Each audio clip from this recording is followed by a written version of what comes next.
All right, Tim, welcome back to the continuation of our QTP training. So let's look at what and how we can create a hybrid framework, right? So far, what we've primarily seen is that we could take different sets of test data, all right, and be able to execute the entire one set of test case or test scenario using this different changing set of data, and that we have been able to successfully do to how it behaves on the application. Okay, that was a data-driven framework, right? Then we talked about keyword-driven framework, where we said I have different sets of test cases and corresponding test steps to it, and we could use the Excel to primarily program most part of it. And how could we take this set of information from an Excel, use a driver script, and be able to instruct what to do on the application to QTP, right? Now, what I'm saying is a hybrid framework will combine both of these things together, all right? Tomorrow's session, team, I will focus extensively on the overview of this frameworks at length, where to apply and how to use JDF, KDF, and then hybrid framework, okay? But today, let's look at the practical aspect of creating this hybrid framework, all right? So if you take what is already present with our test cases, let's make sure that I have the right Excel open, please. Okay, automation plan. In this, what we have done is we have successfully automated dice.com to be able to execute different test cases, right? We also saw how we could get the test results, be it in an Excel format or using screenshots and all that. Now what I'm saying is, can we execute these test cases, but now for different sets of changing data? Each time that I execute my test cases, I want to see if my data can be different. Why?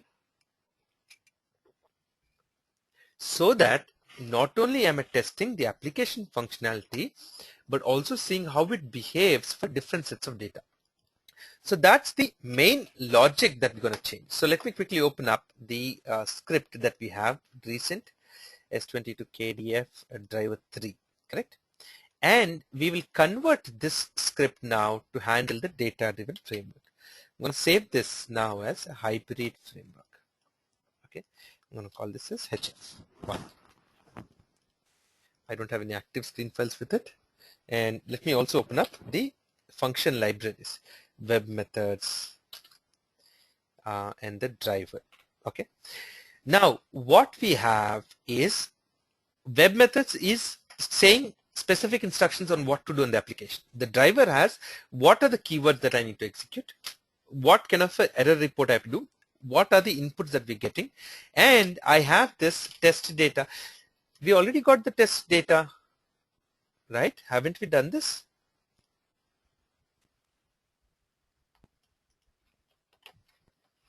Yeah, so now all I'm saying, and we have loaded the data table. We said we'll create a test data sheet,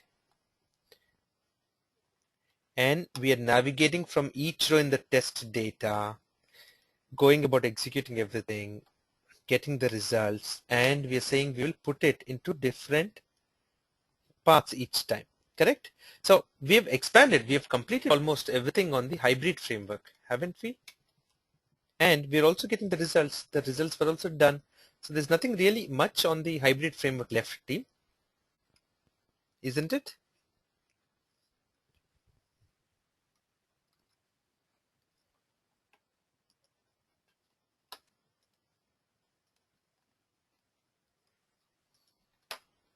Right? Okay, so cool. Then what we will focus is how about these frameworks. Let's go on the overview of frameworks, team. Let's do a quick review of what we did so far. Okay, that's what we're going to do then. So team, this is the site which each of you have access to. Every Google group member has an access to this. So if you've not got the Google group membership, then please check it out. You should be able to get it as part of your welcome pack. Now out here in the sites.google.com, you will see all the different documentation, tutorials, ebooks, and a plethora of information present there. All right. So here I'm going to pick up a presentation to walk you through a very quick overview of what frameworks are all about. All right. So team, number one is a data-driven framework. What do I mean by data-driven framework? What we mean is that I have different sets of test data that I want to use to test the application to see how is it behaving when the data changes. So applications which are more pertaining to this are more like your the ones which have limited sets of functionality, not a very complex functionality set, but it's very important that you test that application for changing set of data. Your travels, your job portals, your e-commerce forms, all of these are good examples for that. Not necessary that they are limited sets of information. They have a lot of information, but we take certain amount of it. What did we take as an example in the live class team? We took, for example, if we go to our folder, we took Edmunds, right? On this, we went through very, very basic VB scripting to advanced level of scripting to reach a stage where we could specifically read the test data from an Excel file, right? We have used reusable functions that we created called Excel read and Excel write, read the test data, be able to put them in our inbuilt variables that we have created, take those inputs as parameters to these reusable functions that we defined, and perform the application automation steps, get the results back, be able to finally do some kind of a comparison or verification, take all the results that we have and put it into that Excel, right? So you do not have to be someone who's very strong in VB scripting to maintain such a framework. Why? As long as the application functionality is not changing, all that a user has to do is be able to load new sets of data and see how the application is behaving and what kind of a values it is doing. So you are able to decide as to how your tests can run, what test data can be picked up and not, right? And this whole set of information that you saw, all right, you could do further enhancements on it. But primarily, the good part is that you don't have to know QTP to be able to maintain test data, to be able to execute the QTP scripts and view the results. So it could be a business user, someone who's in manual testing, or not necessarily someone who's strong in scripting or QTP part, still be able to effectively use it. The good part of this team is it follows the most standard and important concepts of our being efficient. It is efficient because what we do as manual testing to test, let's say we take a day to test about 50 sets of data, this program can do the same in a minute or so, or a few minutes. So it can cut down your life cycle of testing significantly. We can reuse. That means that any time in future, as long as there is not significant change to the script, we can reuse everything as is and execute it, right? If there are small changes, we have to open QTP, make those changes in the application flow in the script, and be able to still execute it. And it is accurate. Why is it accurate? As a manual user, we might have issues when we keep on taking the data and performing it on the application, getting the results and putting it. We can be prone to human errors. But once we automate it using this script, unless your script is at fault or something is wrong in our building exercise of the script, this will be accurate, right? So it's absolutely a great start for creating a quick, simple framework that can show any kind of a organization the effect of what an automation can do. All right. You could at the back end use shared object repository, functions, or environment variable, or automation object model to be able to run these scripts from external source, recovery scenarios either like this or error handling, and so on. So different things that you could perform on them. All right. So that's your data-driven framework. The only disadvantage team mainly is that though it's fast, effective, efficient, everything, any changes in the application, you have to go and change it. Right? So, and it will take a lot of time to automate. Let's say you have 200 test cases. To create 200 different test cases, test scripts used in QTP will take effort, and it's a lot of maintenance in the long run. Okay. So what is keyword-driven framework? Unlike our data-driven framework, we took another example. And in this example, what we did, team, is that we took a different application altogether, and we said, let's first write down different sets of test cases, corresponding test steps to these test cases. Okay, we have in fact started off with a plan saying let's identify different reusable keywords that we as regular users come across in a web-based application. Okay, what are the different types of objects, what methods do we perform, assign a keyword to that combination, find out what kind of inputs they require to be able to execute. The good part, team, if you notice, is that for each of these keywords, we never use the object repository. We have completely used descriptive programming to develop every single keyword component into it. Once I've developed these reusable keywords, it was very easy for me when I expand my test cases, as you saw, into different test steps to assign a keyword to each of them. If I want to open IE, if I want to click on a button, or I want to verify a value in an edit field or a text field, I have keywords readily reusable. All I had to do was write that in the test steps, put the correct inputs, either it is pertaining to that specific step or it has information from a test data, and be able to write a driver script that is smart enough to go through each of this Excel, identify what to do, where to do, execute it. At the end of that run, we saw that we could get results if each step is a pass or a fail. If it failed, why it failed. And we could also put that saying that even if one test step for a specific test case fails, we'll have a fail. We could handle and get different screenshots of when application failed, what was the screen looking like at that time. Get different sets of results of what failed, where it went wrong, why it went wrong. All those details we could develop. So that's your keyword driven framework. Why? You have built your test cases and test steps, and the unique thing identifying each of those steps is a keyword. You've built a very powerful driver script that could read the keyword from that Excel sheet and be able to know what to do on the application. All right. Then we correspondingly use functions, actions, or whatever be in the background, execute those automation steps, get the results back from how the application is behaving, and put it back into an Excel, take screenshots, and be able to generate your defect logs, right? So most part of your applications that you come across in the real world, team, are a great candidate for a keyword driven framework. They could be your social networking sites. They could be your different e-commerce websites. They could be your larger applications like ERP platforms and so on.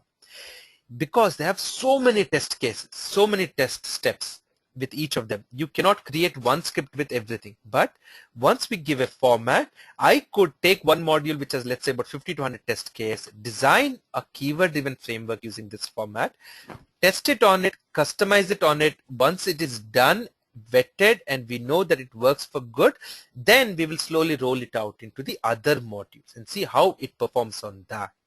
All right. Always very important, team. Plan, execute, test your code, and then go into rollout to expand it. Do not try and go to the expansion right away along with your first cycle. Do your pilot, vet it out, and then do it. So your keyword-driven framework is absolutely fantastic for a simple matter that even if the application goes through changes, existing functionality changed, new functionality added, old functionality deleted, all that we had to do was make those corresponding changes in the test cases and test steps. In the Excel, I don't have to constantly open QTP and make any changes in there. All right. The downside to it is, team, that a lot of initial work to come to that level, and it's a little more complex. The other downside, team, if you look at, is that I am executing it at the moment on a fixed set of data. My data has been fixed, test data. Okay. Is it efficient? Yes. Can I reuse it? Very much. Yes. Is it accurate? Yes. To whatever. Accuracy is highly dependent on our scripts itself, right? So it is still a great automation candidate. Now, you could do a data-driven framework, or you could do a keyword-driven framework on any application, or you could do something called as a hybrid framework and do both of them together. So once I try and combine these two together, you come up with your end product, the powerful thing. Why? Everything that you want can be done from this. You can write your test cases, test steps, and test data. Same keywords, but you also read the data. So we will say, take one set of data, execute the test cases, get the results, show the output the results, go back to the next set of data. All of this we have programmed in a driver script. All of this we have our reusable web methods. And we also have written functions of how to handle error handling using on error and so on. Whatever be the error, we know exactly what to get into it, right? So all this has been developed combining the power of data-driven framework and the flexibility that keyword-driven framework brings into one. Okay, so that's your final fundamental output, team, of what we have done so far, right? We've used extensive VB scripting, we've used extensive descriptive programming, ordinal identifiers, environment variables. Instead of using checkpoints or actions, we used functions. We used recovery, instead of recovery scenarios, we used on error, resume next, everything at a script level, giving us the ability to program, to be able to customize our need. And that's exactly what the industry needs. Okay, if I take this framework, I don't need to spend 3 months to develop such a framework and deploy it and show the productivity. I will take about 10 or 15 sample test cases from my live application, do a test demo, prepare a demo, basically do a pilot or a proof of concept, show how the outputs look.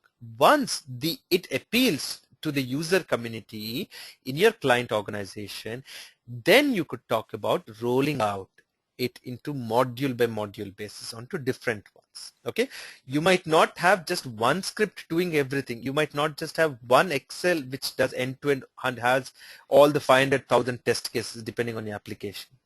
You can divide it. Module 1, here is my driver script, here is my test data, here are my set of test cases. Module 2, here's the different ones. You could make it into a very modular fashion and be able to manage it that way. All right, that's your strength, team, that you've developed. That's your strength that you've built through these things. All you have to do, team, to master it is go back, watch these videos of what we developed from every day. Look at those pre-recorded videos on basic concepts and fundamentals. Come back, review it, see how we have developed each and everything. Practice on it one time, you'll go a far way in your career in automation. All right.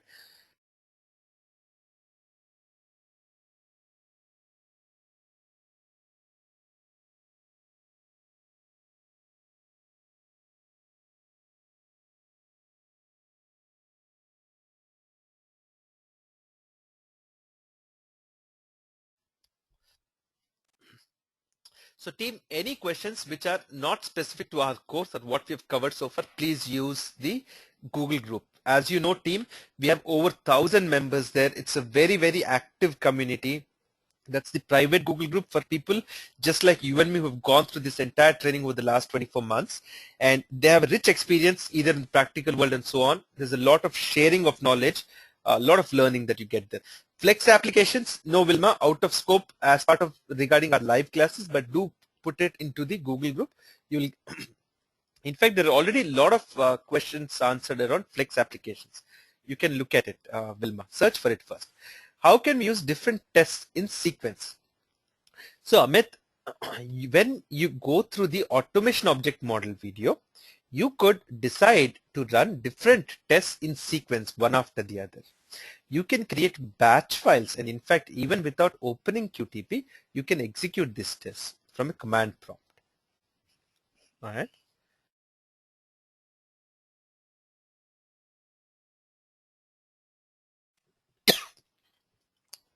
Team, any other specific questions, please?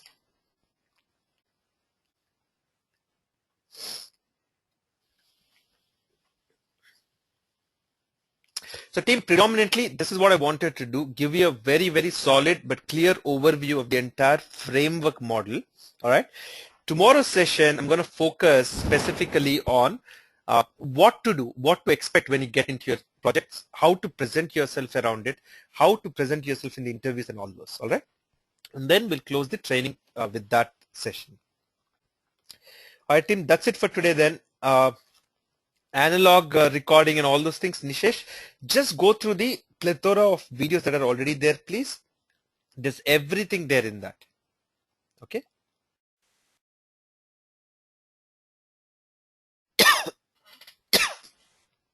Arvinder, where to study testing on Windows app? Very easy, Arvinder. What differs is just how the objects are recognized. We are using in our descriptive programming, if you look at browser page and then either web edit or links or buttons and so on, it's just windows, dialogues, win buttons, win edits and so on. Just do a simple record, see how it is doing the basic thing, structure, then add all the objects to the repository, give it your logical names and go about writing your code. That's it. Just experiment it around. Irrespective, 95% of your QTP learning is irrespective of the type of application. Irrespective of, is it a .NET form, is it an Siebel, is it SAP, it doesn't matter. Your basic structure is this. It's just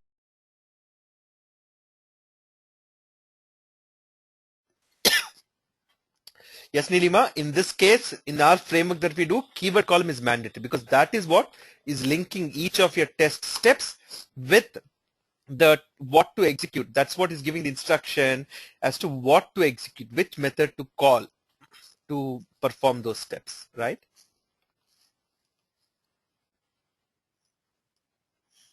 All right, team, that's it then. That's it for today. We'll see you tomorrow. We'll spend the whole session going through how we can approach things more in a practical manner, and we'll take it from there, all right? Thank you, everyone. Bye for now then. Thanks, everyone.